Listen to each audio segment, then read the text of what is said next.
Across the Pacific, churches stand tall as symbols of faith and worship.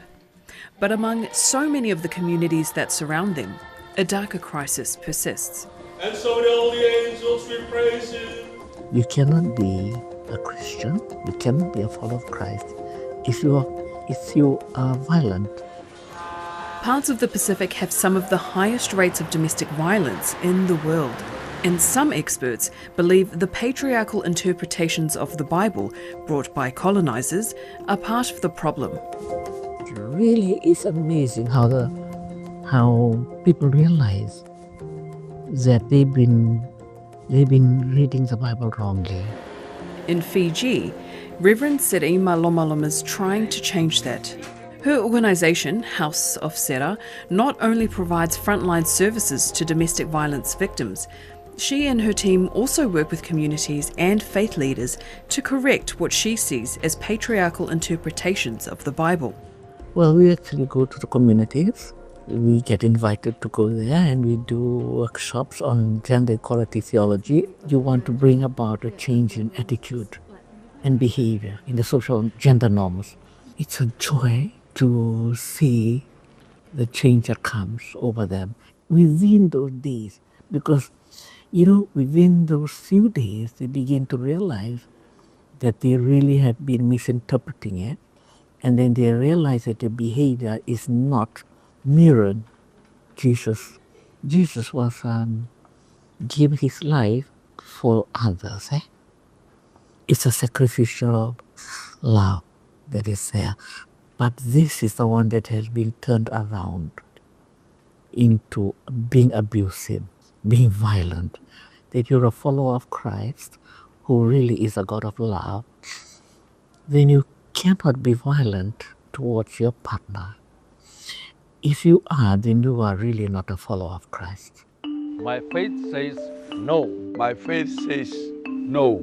My faith says no. For over a decade, the House of Sera has brought together interfaith initiatives to address the pervasive issue of gender-based violence in Fiji. We started with the Catholics just 2 weeks ago, I think 3 weeks ago.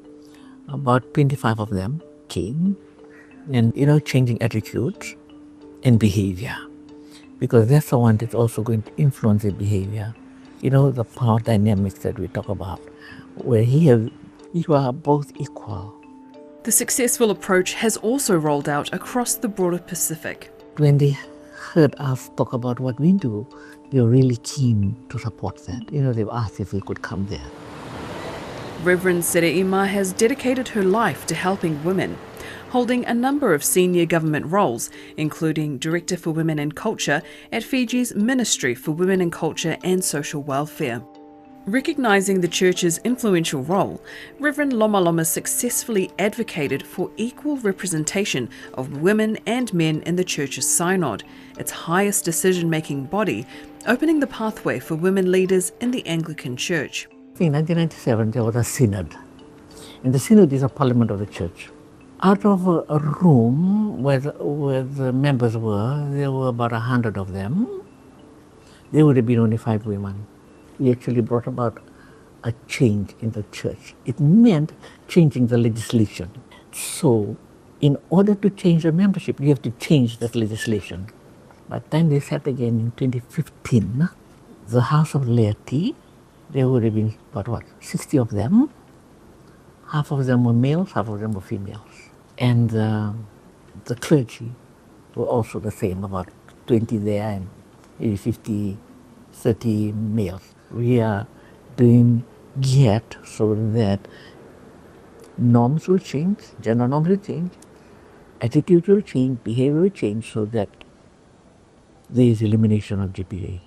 In 1995, Reverend Sereima was Fiji's first Indigenous woman ordained as an Anglican priest. But it did take the congregation some getting used to. There were some members of the church at that time, the really senior members, they would call me Father Sereima.